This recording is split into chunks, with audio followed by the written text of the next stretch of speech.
No compromise. உங்க சைடுலயும் எங்க சைடுலயும். It's a GT promise. GT Holidays, South India's #1 travel brand.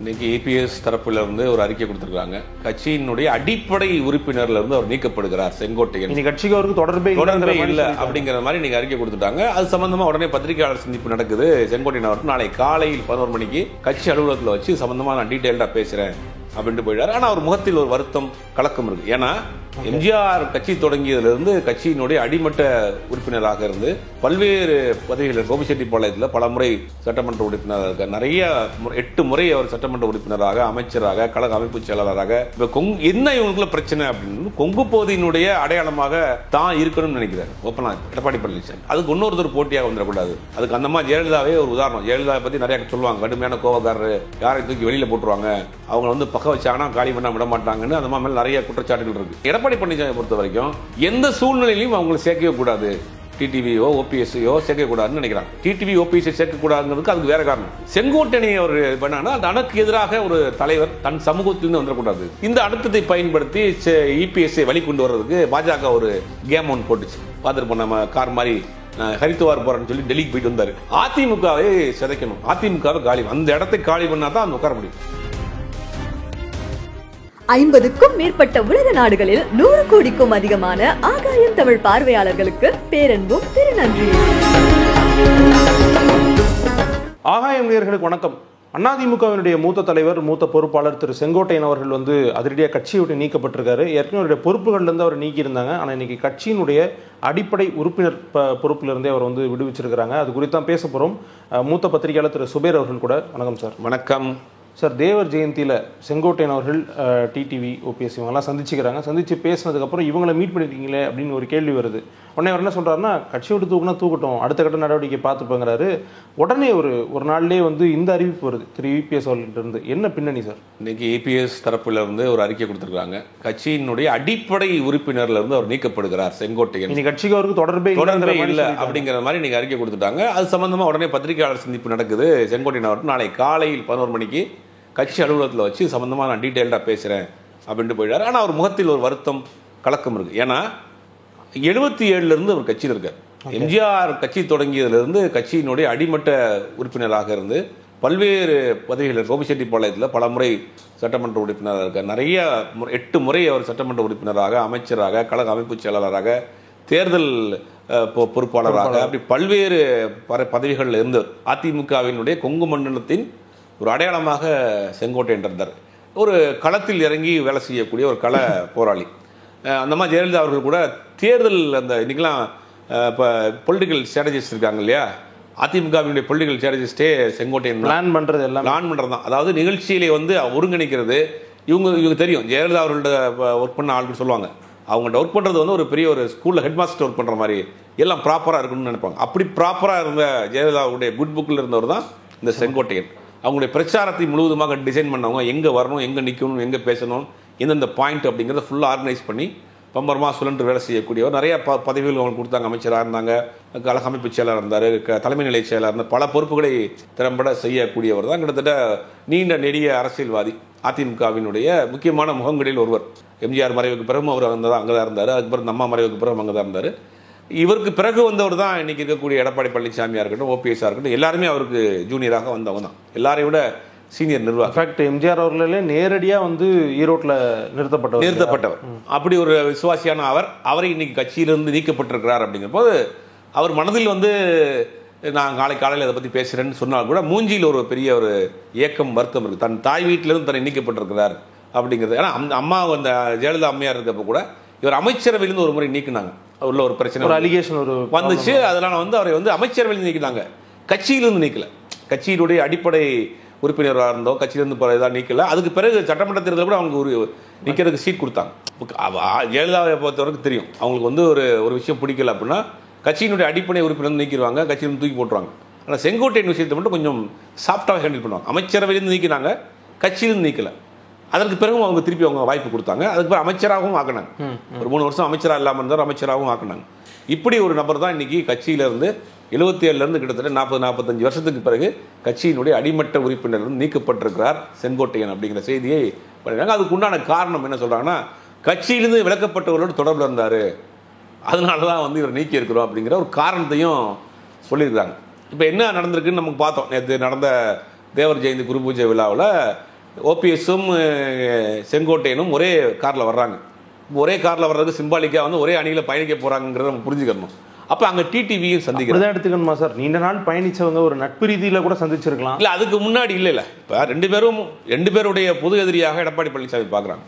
இப்போ என்ன இவங்களுக்குள்ள பிரச்சனை அப்படின்னு கொங்கு பகுதியினுடைய அடையாளமாக தான் இருக்கணும்னு நினைக்கிறார் ஓப்பனாக எடப்பாடி பழனிசாமி. அதுக்கு இன்னொருத்தர் போட்டியாக வந்துடக்கூடாது.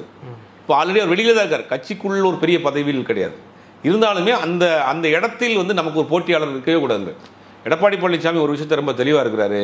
இந்த முறை நம்ம ஆட்சியில் இருந்தாலும் இல்லாட்டியும் சரி, கட்சி நம்ம இருக்கணும், கட்சியுடைய பொதுச் செயலாளர் நம்ம இருக்கணும், இரட்டை இலை நம்ம இருக்கணும், கட்சியை காப்பாற்றிக்கணும், அடுத்த முறை ஜெயிச்சுக்கலாம் அப்படிங்கிற நினைப்பு தான். இல்லாட்டி இந்த மாதிரியான கட்சியில் இருக்க அதிருப்தியாளர்களை வந்து வெளியே விட மாட்டார். எந்த அரசியல்வாதியும் வெளியே விட மாட்டாங்க. அதுக்கு அந்த மாதிரி ஜெயலலிதாவே ஒரு உதாரணம். ஜெயலலிதாவை பற்றி நிறைய சொல்லுவாங்க, கடுமையான கோவக்காரர், யாரையும் தூக்கி வெளியில் போட்டுருவாங்க, அவங்க வந்து பக்கம் வச்சாங்கன்னா காலி பண்ண விட மாட்டாங்கன்னு அந்த மாதிரி நிறைய குற்றச்சாட்டுகள் இருக்குது. ஆனால் அப்படிப்பட்ட ஜெயலலிதாவே 89 ரெட்டையிலையும் முடக்கப்பட்டு ரெட்டப்புறாவும் சேவலும் நின்றுவாங்க. ஜான் 2 அணியாக நிற்கிறாங்க. ஆனால் ஒன்றிணைந்த பிறகு இவரை எதிர்த்து யாரெல்லாம் அரசியல் செஞ்சாங்களோ அவங்கெல்லாம் அனுபவம் வாய்ந்த ஆட்கள் தேவைப்படுகிறாருன்னு பக்கத்தில் கொண்டு வச்சுட்டாங்க. ஆரம் வீரப்பனுக்கும் இவருக்கும் இந்தமாகவும் ஆகவே ஆகாது. ஆனால் ஒன்றிணைந்த அதிமுகவா இந்தமா கைக்கு வந்த பிறகு அவங்க எல்லாத்தையும் கூட்டு வந்து வச்சுட்டாங்க.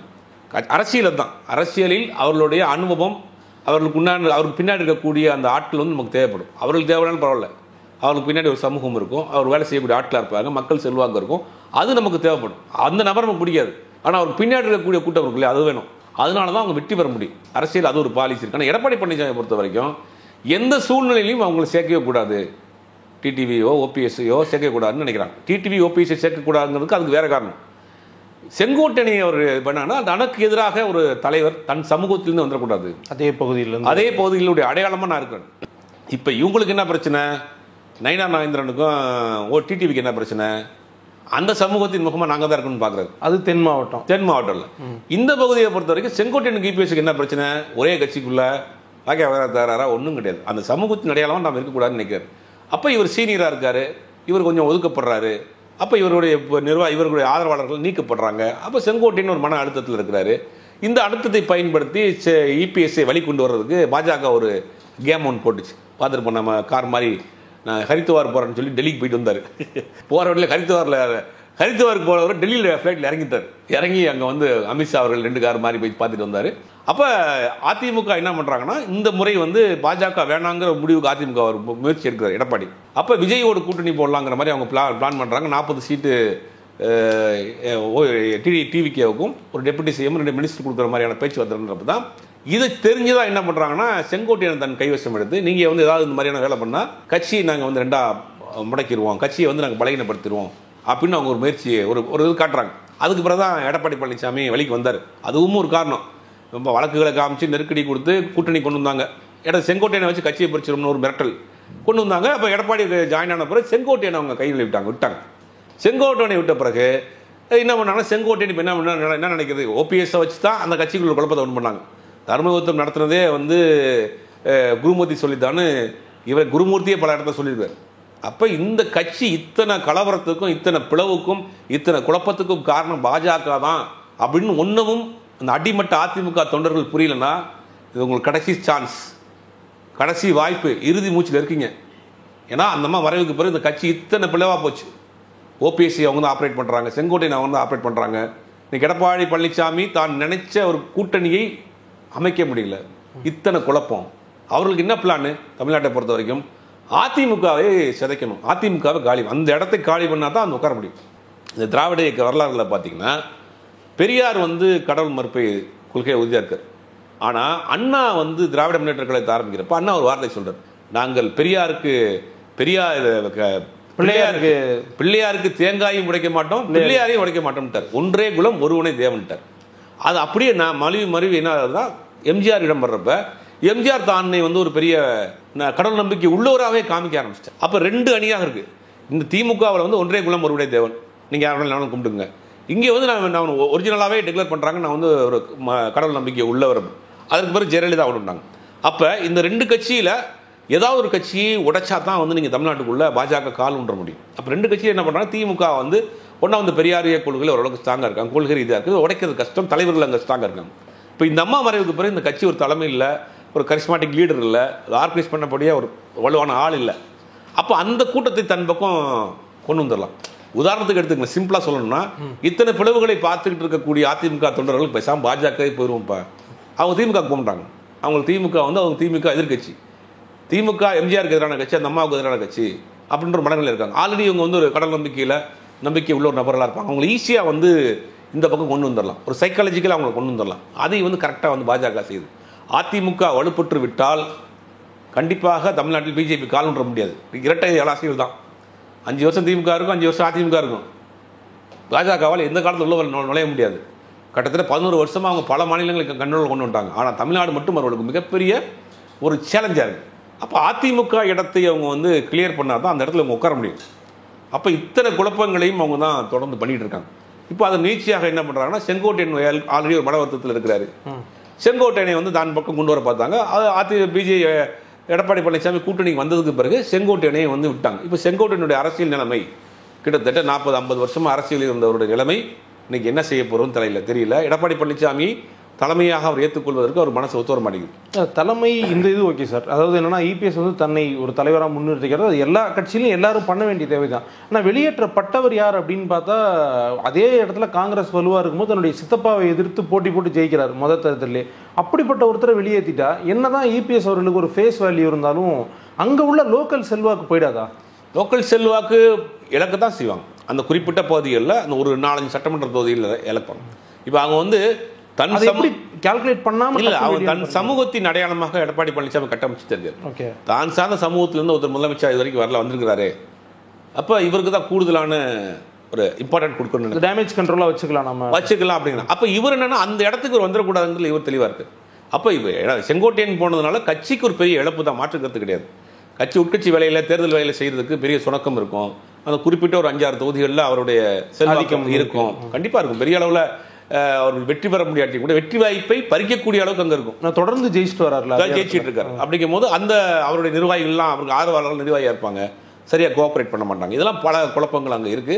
ஆனால் எந்த தலைவருமே ஒரு கட்சி ஆட்சியில் இல்லாத போது கட்சியில் இருக்கக்கூடிய 2ஆம் கட்ட தலைவர்களை நீக்க மாட்டாங்க. அது வந்து ஒரு புத்திசாலித்தனமாக ஒரு வேலையை பண்ணுவாங்க. அரவணைச்சு கூட வச்சுட்டு நேரங்காலம் பார்த்து கழுத்து எடுத்துப்பாங்கன்னு வச்சுங்களேன். எடப்பாடி பழனிசாமி துணிச்சலாக அந்த ஒரு முடிவு எடுத்துக்க. அதுக்கு என்ன நடந்திருக்கு அப்படின்னா, இவங்க 3 பேருமே சந்திச்சிருக்கிறாங்க. அதாவது டிடிவி, ஓபிஎஸ், எடப்பாடி, இது செங்கோட்டையன் 3 பேரும் தேவர் குரு பூஜையில் சந்திச்சு ஒரு டிஸ்கஸ் பண்ணியிருக்காங்க. இதில் என்னன்னா, எடப்பாடி ஒரு கேம் ஒன்று ஆடுறாரு. இதில் சசிகலாவை தனியாக தான் ஒரு தனியாக அணியாக உருவாக்குன்னு பார்க்குறாரு. இந்த 3 பேர் கூட இந்த மாதிரி சசிகலா பெருசாக கோஆர்டினேஷன் கிடையாது. நேற்றுமே சந்திச்சுக்கிட்டாங்களே ஒழிய பெருசாக அவங்களுக்குள்ள ஒரு ஜெல்லு கிடையாது. இவங்க தனியாக தான் வர்றாங்க. சசிகலா அவங்க தனியாக வர்றாங்க, இவங்க 3 பேர் தனியாக இருக்கிறாங்க. அப்போ இவங்க 3 பேருக்குள்ளேயும் 4 பேருக்குள்ளேயுமே ஒரு பெரிய கோஆர்டினேஷன் கிடையாது. எடப்பாடி என்ன பண்ணுறாரு அப்படின்னா, இவங்கள வந்து உள்ளே கொண்டு வந்துருவோம், தேர்தல் நெருங்க கடைசி நேரத்தில் இவங்களை உள்ள கொண்டு தென் மாவட்டத்தில் கொஞ்சம் மேனேஜ் பண்ணிக்கலாம், கொண்டு வந்துடலாம், அது இவங்களை வச்சு மேனேஜ் பண்ணிக்கலாங்கிற மாதிரியான. அப்போ இவர் நீ வெளியில் போனாலும் பரவாயில்ல அப்படிங்கிற மாதிரி முடிவுக்கு வந்துட்டாரு. இவங்க தனி அணியாக செயல்பட போகிறாங்க அப்படிங்கிறது பார்க்க வேண்டியது இருக்குது. இது எல்லாமே அதிமுகவிற்கு ஒரு பலகீனமான சூழ்நிலை தான். இதை வந்து செங்கோட்டையன் எப்படி சார் கையாள போறாரு? ஏன்னா அவர் வந்து ஃபர்ஸ்ட் பேசும்போது சொல்றாரு, நீ கட்டும் பார்த்துக்கலாம் அப்படிங்கிறாரு. அதை தாண்டி தான் அவர் அவங்கள சந்திக்கிறாரு, பேசுறாரு. ரொம்ப கூல் ஹெட்டடாக அதை எடுத்துக்கிறாரா? எப்படின்னா பிளான் அவருக்கு? என்னைக்கு நான் அந்த மனம் விட்டு பேச போறேன்னு ஒரு ப்ரெஸ் மீட் கொடுத்தாரு ஒரு 6 மாதத்துக்கு முன்னாடி. அப்பயே வந்து அதை வந்து அவர் வந்து தயாராயிட்டார். ஓகே, கட்சியை விட்டு வெளியேறுவதற்கு தயாராயிட்டார். எக்ஸ்பெக்ட் பண்ணி தான் வெயிட் பண்ணி வந்துட்டார். அவங்களாம் நீ கட்டுன்னு பார்க்குறாரு. இப்போ இவர் வந்து இன்னும் வந்து ஒரு பிப்ரவரி வரைக்கும் சட்டமன்ற உறுப்பினராக இருக்கார். இப்போ வந்து அவரே வெளியில் போனார்னா நீங்கள் சட்டமன்ற உறுப்பினர் எம்எல்ஏ பதவி போயிடும். இப்போ நீக்கப்பட்டுட்டாங்க அப்படின்னா அவர் தனி அணியாக செயல்படுவார்.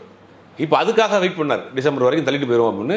அதுக்குள்ளே இந்த தேவர் குரு பூஜைக்கு போயிட்டு வந்ததில் வந்து பெருசாக ஆயிடுச்சு. இது அவர் எதிர்பார்த்தது தான். எதிர்பார்த்தது இந்த மாதிரி சம்பவம் நடக்கிறப்ப கண்டிப்பாக ஒரு விமர்சனம் வரும் அப்படிங்கிற மாதிரி தான் பண்ணுவது. இப்போ எடப்பாடி பழனிசாமி இந்த கட்டாயத்துக்கு வந்துட்டார். இப்போ இன்னமும் உள்ளே வச்சுக்கிட்டு நம்ம வந்து பிரச்சனையை வளர்த்துட்டு இருக்க வேண்டாம், ஒரு முடிவு எடுத்துருவோம், நமக்கு கட்சி தான் முக்கியம், பொதுச் செயலாளர் பதவி தான் முக்கியம் அப்படிங்கிற முடிவுக்கு வந்துட்டார். இது எந்த அளவுக்கு இதை வந்து அவருக்கு கை கொடுக்க போகுது அப்படிங்கிறது நாளைக்கு அவர் 11 மணிக்கு என்ன பேச போறாரு, என்ன மாதிரி முடிவெடுக்க போறாரு, ஒருவேளை வேற கட்சியில் சேர போறாரா, இல்லை இவங்க எல்லாம் சேர்ந்து ஒரு அணியாக பயணப்பட போறாங்களா அப்படிங்கிறது நாளைக்கு தான் தெரியும். ஆனால் இவங்கெல்லாம் சேர்ந்து ஒரு அணியாக பயணிச்சா சார் அது இன்னொரு மக்கள் நல கூட்டணி மாதிரி ஆயிடாதா? இல்லை மக்கள் நல கூட்டணி தான். ஆனால் வந்து யாருடைய அணியில் போய் சேர போகிறாங்க, தனிச்சு செயல்பட மாட்டாங்க. இவர்கள் இருக்கக்கூடிய ஒரே ஆப்ஷன் விஜய் தான். ஏன்னா அந்த மக்கள் நல கூட்டணி தனியாக தான் செயல்பட்டாங்க. இல்லை அதில் வந்து இன்றைக்கி ஒரு தேசிய கட்சி, 2 தேசிய கட்சி இருந்துச்சு, 2 கம்யூனிஸ்டுகள் இருந்துச்சு. அப்புறம் பார்த்தீங்கன்னா தமிழ் மாநில காங்கிரஸ் இருந்தது, அப்புறம் விடுதலை சிறுத்தைகள் இருந்தாங்க, வைகோ இருந்தார், மதிமுக இருந்துச்சு, மாநில கட்சியிலும் சில கட்சிகள் இருந்தாங்க. அது வலுவான கூட்டணி தான் அன்றைக்கி ஃபார்ம் பண்ணாங்க. பட் ஜெயிக்க முடியல. ஆனால் இன்னைக்கு பொறுத்த வரைக்கும் இவர்கள் வந்து ஒரு அமைப்பு கிடையாது, ஒரு கட்சியினுடைய நிர்வாகிகள் தான். அமமுகங்கிற மட்டும்தான் அமைப்பாக இருக்குது. ஓபிஎஸ் ஒன்றும் அமைப்பு கிடையாது. இப்போ செங்கோட்டையன் ஒன்றும் அமைப்பு கிடையாது. இப்போ இவங்களும் அமமுகவில் போய் சேர்ந்துருவாங்களா? அமமுகவில் சேர்ந்து ஒரு அமைப்பாக பயணிக்க போகிறாங்களா? இல்லை எல்லாம் சேர்ந்து ஒரு புதிய அணியை உருவாக்க போகிறாங்களா? இந்த அணி யாருக்காவது ஆதரவு கொடுக்க போதா அப்படிங்கிறதெல்லாம் பொறுத்து இருந்தால் பார்க்கும். நாளைக்கு அவர் பேசுகிற பிறகு தான் தெரியும். உங்களுடைய நேரத்துக்கும் பல்வேறு கருத்துக்களும் ரொம்ப நன்றி. இந்த பொறுப்பு நீக்கம் இதுக்கப்புறம் எப்படி ரிஃப்ளெக்ட் ஆகுது அப்படின்றத பார்த்துட்டு பேசலாம். நன்றி சார். No compromise. உங்க சைட்லயும் எங்க சைட்லயும். It's a GT promise. GT Holidays, South India's #1 travel brand.